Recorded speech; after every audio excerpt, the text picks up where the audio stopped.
প্রিয় দর্শক, আসসালামু আলাইকুম। আজকের শুরুতেই আমি বাংলাদেশের যে সকল শিক্ষার্থী, শিশু, সাধারণ নাগরিক, শ্রমিক, বুদ্ধিজীবী এবং যারা অপামর সাধারণ জনগণ বাংলাদেশের এই 2024 সালের দ্বিতীয় স্বাধীনতা যুদ্ধে শহীদ হয়েছেন, তাদের প্রত্যেকের আত্মার মাগফিরাত কামনা করছি এবং আল্লাহ যেন তাদেরকে বেহেশত নসিব করেন সেই দোয়া করছি। সেই সাথে আমরা বাংলাদেশের বর্তমান যে পরিস্থিতি, এই পরিস্থিতি নিয়ে আমরা সবাই এখন উদ্বিগ্ন। আমরা অনেকেই রাতের বেলা এখন টেনশনে থাকি কোনো দুঃসংবাদ আসছে কিনা। গত রাতে যে ঘটনাটি ঘটেছে সেটা হচ্ছে ঢাকা শহরের বিভিন্ন এলাকায় ডাকাতের উপদ্রব বেড়ে গেছে। পুলিশের যেই উপস্থিতি না থাকার কারণে কিছু দুষ্কৃতিকারী যারা সর্বসময় জনগণ এবং রাষ্ট্রের বিরুদ্ধে কাজ করে চলেছে, তারা এই সুযোগে বিভিন্ন জায়গায় ডাকাতির চেষ্টা করছে। ফলে সমস্ত বাংলাদেশে একটি আতঙ্ক তৈরি হয়েছে। যেই আতঙ্কটি সমস্ত বাংলাদেশের মানুষের মনে একটি নেতিবাচক প্রভাব সৃষ্টি করার চেষ্টা করছে। যেমনটি আমাদের বাংলাদেশের যেই ছাত্ররা, আজকের যেই ছাত্র সমাজ যাদেরকে বীর প্রতীক দেওয়া হয়েছে, যারা বীরশ্রেষ্ঠ উপাধি পাওয়ার যোগ্যতা রাখে, যারা আজকে আমাদেরকে অন্ধকার থেকে জাগ্রত করেছে। আমরা দীর্ঘ 16-17 বছর অন্ধকারের কালো জগতে নিমজ্জিত ছিলাম, যেখানে আমরা আমাদের যেই বাক স্বাধীনতা, আমাদের অর্থনৈতিক স্বাধীনতা, রাজনৈতিক স্বাধীনতা হরণ করা হয়েছিল। সেখান থেকে আমাদেরকে যারা উত্তরণ করেছে, আজকে তাদের যেই শ্রম, তাদের যেই অর্জন, সেটাকে কলঙ্কিত করার জন্য কিছু দুষ্কৃতিকারী যারা দেশ ও জনগণের শত্রু, তারা এই কার্যক্রমগুলো অব্যাহত রেখেছে। যদিও আজকে আমাদের বেশ কয়েকটি থানা অলরেডি চালু হয়ে গেছে, এই সুযোগটা আস্তে আস্তে তাদের কমে যাবে। আর যেই বিষয়টি আমরা বলতে চাচ্ছি সেটা হচ্ছে যে এই দুষ্কৃতিকারী যারা এই কর্মকাণ্ডগুলো ঘটাচ্ছে, আমাদের সকলেরকে, বাংলাদেশের প্রত্যেকটি সচেতন নাগরিকের উচিত হচ্ছে যারা এই কর্মকাণ্ড ঘটাচ্ছে তাদেরকে প্রতিহত করা। এবং আমাদের ছাত্র সমাজ ইতিমধ্যে গত পরশু রাত্রেও তারা পাহারা দিয়েছে প্রত্যেকটি মহল্লায় মহল্লায়। এবং আজকে যেই কাজটি আমাদের ছাত্র সমাজ রাস্তা পরিষ্কার সহ বিভিন্ন ধরনের, এবং এইদিকে আবার হচ্ছে ট্রাফিক নিয়ন্ত্রণেও তারা চমৎকার এবং অত্যন্ত গুরুত্বের সহিত এবং অত্যন্ত দায়িত্বশীলতার সাথে তারা কাজ করে যাচ্ছে। যেখানে ট্রাফিকটা আমাদের যেই বিগত সময়ে যে পুলিশ প্রশাসন ছিল, ট্রাফিক প্রশাসন ছিল, তারা কিন্তু ব্যর্থ ছিল। কিন্তু আমাদের ছাত্র সমাজ দেখিয়ে দিয়েছে যে সততার সাথে এবং দায়িত্বের সাথে যদি কাজ করা হয়, সে কাজটি সঠিক হয় এবং সুন্দর হয়। এটা তারা দীর্ঘ কয়েকদিন যাবৎ এটা প্রমাণ করতে পেরেছে। তো আজকে আমরা একটা বিষয় নিয়ে আসতে চাচ্ছি, সেটা হচ্ছে যে আমাদের এই ছাত্র সমাজগুলো, এরা হচ্ছে সাধারণ ছাত্র, এরা কোনো রাজনীতি বোঝে না, এরা রাষ্ট্র পরিচালনায় তাদের কোনো পূর্ব অভিজ্ঞতা নেই, কিন্তু তাদের যেই বর্তমান যে জ্ঞানটুকু রয়েছে সেটুকু দিয়েই, অর্থাৎ রাষ্ট্রের বিভিন্ন কর্মকাণ্ড দেখে তারা যতটুকু শিখেছে সেগুলি দিয়েই কিন্তু তারা কাজ চালিয়ে যাচ্ছে। এবং এই কাজ করার জন্য তারা কিন্তু কারো কাছ থেকে কোনো অর্থনৈতিক সহযোগিতা কামনা করেনি বা বিভিন্ন ধরনের সহযোগিতাও চাচ্ছে না। তা আমাদের উচিত হচ্ছে তাদের পাশে দাঁড়ানো। এবং এই যে ছাত্র সমাজ আজকে আমাদেরকে চোখে আঙ্গুল দিয়ে যে ভুলগুলো আমাদেরকে ধরিয়ে দিয়েছে, সেই জায়গা থেকে আমাদের উচিত তাদের পাশে দাঁড়ানো, তাদের এই কর্মকাণ্ডকে উৎসাহ দেওয়া, তাদের এই কর্মকাণ্ডে আমাদেরকে সহযোগিতা করা, এটা হচ্ছে আমাদের উচিত। এবং তাদেরকে পিছন থেকে আমাদেরকে ব্যাকআপ দেওয়ার হচ্ছে আমাদের মূল দায়িত্ব। তো সেই জায়গা থেকে আমরা চাচ্ছি, আমরা বেশ কয়েকজন বাংলাদেশের সাংবাদিক, শিক্ষক, তারপর হচ্ছে অবসরপ্রাপ্ত বিভিন্ন ধরনের পুলিশ কর্মকর্তা, অন্যান্য বাহিনীর লোকজন সমন্বয়ে একটি সামাজিক সংগঠন তৈরি করার প্রস্তুতি নিচ্ছি এবং অলরেডি সেটা আমরা ঘোষণা দিচ্ছি আজকে থেকে। সেই প্রতিষ্ঠানটির নাম রাখা হয়েছে সেভ দ্য ডেমোক্রেসি।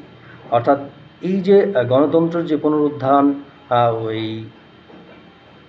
ছাত্র গণঅভ্যুত্থানের মাধ্যমে যেই আমরা গণতন্ত্রটা পেয়েছি, সেটা যাতে আমাদের হাত থেকে কেউ ছিনিয়ে যেতে না পারে, সেজন্য আমাদেরকে সবাইকে পেছন থেকে কাজ করতে হবে। এই ছাত্ররা সামনে থাকবে এবং পিছন থেকে আমরা থাকবো, যারা আজকে যারা প্রাপ্তবয়স্ক এবং যারা আমরা বুদ্ধিজীবী রয়েছে, যারা আমাদের সমাজে সাংবাদিক থেকে শুরু করে সকল শ্রেণীর পেশাজীবীর মানুষ যারা আমরা রয়েছি, তারা আমরা একটু করে যদি এই পিছন থেকে ছাত্রদেরকে আমরা একটু ব্যাকআপ দিই, তাহলে কিন্তু দেখবেন যে এই দেশটি, আমাদের যেই বাংলাদেশ আমরা স্বপ্ন দেখছি, যে বাংলাদেশ গড়ার প্রত্যয় নিয়ে যেই গণঅভ্যুত্থান হয়েছে, সেই অভ্যুত্থানের যেই অর্জন, সেই গণতন্ত্রটা আমরা যাতে ধরে রাখতে পারি এবং নতুন যে সরকার গঠিত হয়েছে, এই সরকারকে আমরা সার্বিকভাবে যাতে সহযোগিতা করতে পারি।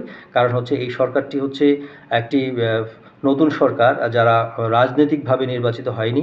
এই অন্তর্বর্তীকালীন যে সরকারটি হয়েছে সেটা হচ্ছে একটা পরিস্থিতির, একটা সিচুয়েশনের মধ্য দিয়ে এই সরকারটি তৈরি হয়েছে, এবং আমাদের উচিত হচ্ছে এই সরকারকে সার্বিকভাবে সহযোগিতা করা, যার যার জায়গা থেকে যতটুকু সম্ভব। তো এই দৃষ্টিকোণ থেকে আমরা আসলে সেভ দ্য ডেমোক্রেসি নামে একটি প্রতিষ্ঠান, একটি অর্গানাইজেশন শুরু করতে যাচ্ছি। যারা যারা এই অর্গানাইজেশনে আমরা কাজ করতে ইচ্ছুক, আমরা ফেসবুক এবং আমাদের হোয়াটসঅ্যাপ গ্রুপের নাম্বারগুলো আমরা ইন ডিটেলসে দিয়ে দেবো। সেখানে আপনারা নিজেদের ফোন নাম্বারের মাধ্যমে আমাদের সাথে সংযুক্ত থাকবেন, এবং যার যার এলাকা থেকে আমরা যতটুকু পারি যেই পদক্ষেপগুলো নিব, সেই পদক্ষেপগুলোতে আপনারা একত্রতা প্রকাশ করে আমাদের সাথে কাজ করতে পারবেন। আমাদের উদ্দেশ্য হচ্ছে একটাই, যাতে আমরা এই আমাদের দেশে যে গণতন্ত্র যেটা আমরা আজকে পেয়েছি, এটা যাতে আমরা হারিয়ে না ফেলি, বা কেউ যাতে আমাদের হাত থেকে আর কেউ ছিনিয়ে নিতে না পারে, সেজন্য হচ্ছে আমরা কাজ করব। আমরা কোনো রাজনৈতিক দল থেকে আসা কোনো ব্যক্তিদের নিয়ে আমরা এই প্রতিষ্ঠানটি করছি না। আমরা শুধু নন পলিটিক্যাল পার্সন, যারা পূর্বে কোনো রাজনৈতিক দলের সাথে জড়িত ছিল না, ইভেন বর্তমানে কোনো রাজনৈতিক দলের সাথে যারা জড়িত নয়, শুধুই কেবল তাদেরকে নিয়ে আমাদের এই অর্গানাইজেশন গঠিত হতে যাচ্ছে। এবং এই অর্গানাইজেশনের হচ্ছে একটি অলাভজনক এবং অরাজনৈতিক একটি প্রতিষ্ঠান, যার মূল উদ্দেশ্য হচ্ছে আমাদের দেশে যে গণতন্ত্র রয়েছে সেটাকে আমরা রক্ষা করব। এটাই হচ্ছে আমাদের কাজ। আমাদের কাজ হচ্ছে আইনকে সহযোগিতা করা, রাষ্ট্রের সকল কর্মকাণ্ডকে সহযোগিতা করা, এবং রাষ্ট্রের সকল কর্মকাণ্ডে নিজেদেরকে জড়িত করা, আইনগত উপায়ে, বৈধ উপায়ে, কোনো ধরনের অনধিকার পর্চা নয়, এবং কোনো ধরনের আইন নিজের হাতে নিয়ে কাজ করার কোনো কর্মকাণ্ড নয়। কেবলমাত্র হচ্ছে আমাদের দেশের গণতন্ত্র যেভাবে সঠিক থাকে সেইভাবে আমাদেরকে কাজ করতে হবে। আমাদের মূল উদ্দেশ্য হচ্ছে আইন প্রশাসন, আইন প্রয়োগকারী যে প্রতিষ্ঠানগুলো রয়েছে তাদেরকে সহযোগিতা করা। কারণ হচ্ছে আপনি আমি ঘরে বসে থাকলে এই গণতন্ত্র আবার কেউ না কেউ আমাদের হাত থেকে ছিনিয়ে নিয়ে যাবে। তো আজকের যেই রাষ্ট্রের বর্তমান যেই জায়গায় আমরা রয়েছি, সেই জায়গাটি আমি বলবো যে একটা রাষ্ট্রের মাঝপথে এসে একবার এই রাষ্ট্রের যে অবস্থা এবং রাষ্ট্রের যে ইগুলো রয়েছে, বিভিন্ন ধরনের প্রশাসন রয়েছে, যারা রাষ্ট্রের যে অবকাঠামো রয়েছে, সেগুলো আজকে ভঙ্গুর প্রকৃতির হয়ে গেছে। সেগুলোকে তুলে ধরতে হবে এবং সেগুলোকে নতুনভাবে সাজাতে হবে, এবং নতুনভাবে সাজানোর জন্যই আমাদের অপামর যে সাধারণ জনগণ আমরা রয়েছি, আমাদেরকে সকলের জায়গা থেকে নিজ নিজ উদ্যোগে এগিয়ে আসতে হবে। সেই উদ্যোগটি আমরা হাতে নিয়েছি, এবং এই উদ্যোগের মাধ্যমে আমরা আশা করি আমরা হয়তো ছাত্রদের পাশে দাঁড়ালে ছাত্ররা আরও শক্তি পাবে, এবং ছাত্রদের কর্মকাণ্ড আরও সুন্দরভাবে চালাতে হবে। এবং এই ছাত্ররা, কোমলমতি শিশু যারা রয়েছে, তারা কিন্তু বিভিন্ন স্কুল কলেজের স্টুডেন্ট, তারা কিছুদিনের মধ্যেই কিন্তু তারা স্কুল কলেজে ফিরে যাবে। কিন্তু আমাদের যেই কাজ, সেই কাজটি হচ্ছে এই ছাত্রদের যারা স্কুল কলেজে চলে যাবে, তারা যেন অন্তত সপ্তাহে একদিন তারা মাঠ তদারকি করবে, যে মাঠের সকল কিছু ঠিক আছে কিনা, রাষ্ট্রের সকল ধরনের অবকাঠামো, সকল ধরনের সরকারি প্রতিষ্ঠান সব কিছু ঠিকমতো চলছে কিনা, তারা একদিন যাতে মাঠে নেমে সেটা দেখতে পারে। দেখলে তাদের যে অর্জন, সে অর্জন যে ঠিক আছে সেটা তারা যদি জানতে পারে, তাহলে তারা এই বাচ্চা যারা আছে, এরা যে দেশপ্রেমিক হয়ে গড়ে উঠবে, এবং এই দেশপ্রেমিক নাগরিক একসময় আমাদের বাংলাকে, যেই সোনার বাংলা আমরা, যেই স্বপ্নের বাংলাদেশ আমরা করতে চাই, তারা সেটা করতে পারবে। তো এটি হচ্ছে আমাদের সেভ দ্য ডেমোক্রেসি যে অর্গানাইজেশন করতে যাচ্ছি, সেটার মূল উদ্দেশ্য। এবং আমাদের এই অর্গানাইজেশনের আরও একটি উদ্দেশ্য হচ্ছে, যারা এই 2024 সালের যুদ্ধে শহীদ হয়েছেন এবং যারা আহত হয়েছেন, তাদের সমস্ত ডিটেলস কালেকশন করা, তাদের সমস্ত তালিকা প্রকাশ করা, এবং তাদেরকে রাষ্ট্রীয় সম্মান এবং রাষ্ট্রীয় সুবিধা তাদেরকে দেওয়া। যারা অর্থাৎ 1971 সালে যারা মুক্তিযুদ্ধ অংশগ্রহণ করেছিল, যারা শহীদ হয়েছিল, তাদেরকে কিন্তু নাগরিক ভাতা, মানে শহীদদের ভাতা দেওয়া হচ্ছে, অর্থাৎ মুক্তিযোদ্ধা ভাতা দেওয়া হচ্ছে।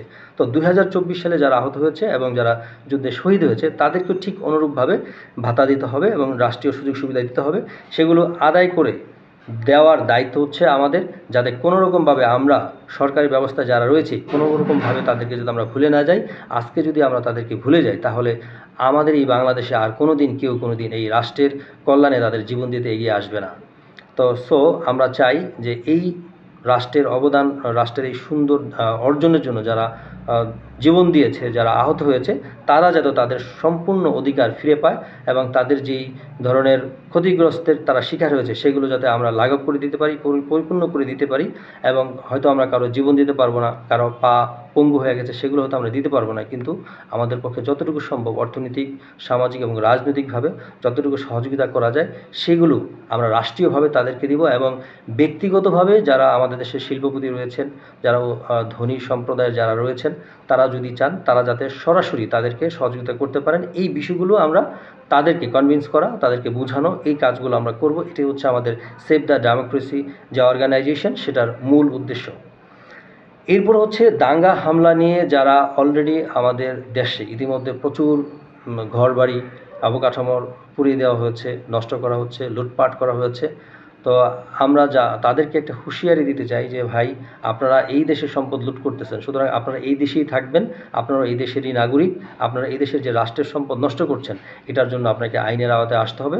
এবং আমাদের বর্তমান যে নতুন সরকার তারা কিন্তু ইতিমধ্যে এই বিষয়ে অত্যন্ত গুরুত্বপূর্ণ পদক্ষেপ নিয়েছে। সুতরাং যারা এই কর্মকাণ্ড করার পরিকল্পনা করছেন তারা এখন থেকে সাবধান হয়ে যান, সামনেই কিন্তু আপনার চরম বিপদে পড়তে হবে এবং রাষ্ট্রের সবার কাছে আপনাদের এই কর্মকাণ্ড তুলে ধরা হবে এবং রাষ্ট্রীয়ভাবে আপনাদেরকে অপমান করা হবে এবং শাস্তির ব্যবস্থা করা হবে। এবং যে ধরনের ক্ষতি আপনারা করেছেন সেগুলোর সম্পূর্ণ জরিমানা আপনাদের কাছ থেকেই আদায় করা হবে। এটা হচ্ছে তাদের জন্য একটি মেসেজ। দ্বিতীয় হচ্ছে, এই গণতন্ত্র ধ্বংস করে আপনারা কি করছেন, যারা যেই কমলমতি ছাত্র এবং এই ছাত্র সমাজ যারা আজকের এই স্বাধীনতা নিয়ে এসেছে তাদের কর্মকে আপনারা কলঙ্কিত করতে যাচ্ছেন। সুতরাং আপনাদের এই জনগোষ্ঠী যারা আছে, আপনাদের দলে যে সকল দুষ্কৃতিকারী যারা রয়েছেন, যারা এই গণতন্ত্রকে আবার কলুষিত করতে যাচ্ছেন, তাদেরকে সবাইকে চিহ্নিত করে আইনের আওতায় এনে রাষ্ট্রদ্রোহী মামলা দিয়ে আপনাদেরকে যেই রাষ্ট্রের বিরুদ্ধে কাজ করেছেন সেই বিষয় নিয়ে আপনাদের শাস্তি নিশ্চিত করা হবে। এটাই হচ্ছে সেভ দ্য ডেমোক্রেসির অন্যতম একটি উদ্দেশ্য এবং পদক্ষেপ। আর দ্বিতীয়ত হচ্ছে আরও একটি বিষয়, যে এই দুষ্কৃতিকারী কখনো কারো বন্ধু হতে পারে না। এই স্লোগানে আমরা এই সেভ দ্য ডেমোক্রেসি সারা বাংলাদেশের সর্বস্তরে আমাদের এই অর্গানাইজেশন কাজ করবে। বাংলাদেশের যেখান থেকে আমাদের এই প্রতিষ্ঠানে কাজ করতে ইচ্ছুক তারা ফেসবুক, ইউটিউব এবং হোয়াটসঅ্যাপের মাধ্যমে আমাদের সাথে কানেক্টেড হয়ে যাবেন এবং সমস্ত বাংলাদেশের যেই বিপদে পড়বে আমরা তাদেরকে যাতে সহযোগিতা করে এই বিপদ থেকে উদ্ধার করতে পারি। এবং বাংলাদেশের যে আইন প্রয়োগকারী সংস্থাগুলো রয়েছে তারা যদি কোথাও কোনো দুর্নীতি করে সেই বিষয়গুলো আমরা তদারকি করব এবং সেগুলো সরকারের কাছে আমরা প্রেজেন্টেশন করব, উপস্থাপন করব, যাতে সঠিকভাবে তাদের বিচার করা যায়, যাতে আর কেউ বাংলাদেশে দুর্নীতির যে সংস্কৃতি সেটা যাতে কেউ আর তৈরি করতে না পারে। আর সেই ব্যাপারে যাতে আমরা সবসময় সজাগ রাখতে পারি এবং আমরা সজাগ থাকতে পারি সেই বিষয়ে কাজ করবে হচ্ছে সেভ দ্য ডেমোক্রেসি। তো এই সেভ দ্য ডেমোক্রেসিতে যারা কাজ করতে ইচ্ছুক তাদেরকে আমি বিনীতভাবে অনুরোধ জানাবো, আমরা মোবাইল স্ক্রিনে আমরা আমাদের নাম্বার দিয়ে দিচ্ছি, এই নাম্বারে আপনারা দ্রুত যোগাযোগ করে আমাদের হোয়াটসঅ্যাপ যে গ্রুপ রয়েছে সেই গ্রুপে কানেক্টেড হয়ে যাবেন এবং ফেসবুক যে লিঙ্ক রয়েছে আমরা লিঙ্কটি সরবরাহ করে দেবো, আপনারা কানেক্টেড হয়ে যাবেন। আমরা বাংলাদেশের সমস্ত জায়গা থেকে আমরা একযোগে এই সেভ দ্য ডেমোক্রেসির মাধ্যমে আমাদের বাংলাদেশের যেই অর্জন 2024 সালের ছাত্র সমাজের যে অর্জন সেটা আমরা অক্ষুণ্ণ রাখব এবং বাংলাদেশ যতদিন থাকে ততদিন পর্যন্ত যাতে আমরা বাংলাদেশকে, অর্থাৎ এই পৃথিবীর যতদিন বাংলাদেশ থাকবে ততদিন পর্যন্ত এই বাংলাদেশে আমরা যাতে মাথা উঁচু করে স্বাধীন যেই বাংলাদেশ সেই স্বাধীনতার উপভোগ করে যাতে আমরা এই পৃথিবীতে বাঁচতে পারে, আমাদের পরবর্তী প্রজন্ম যাতে কোনোদিন কোনো স্বৈরশাসকের নিয়ন্ত্রণে পড়তে না হয়, স্বৈরশাসকের কবলে পড়তে না হয়, সেই দিকে আমরা কাজ করব। ইনশাআল্লাহ ভালো থাকবেন, সুস্থ থাকবেন, নিরাপদ থাকবেন। আল্লাহ হাফেজ।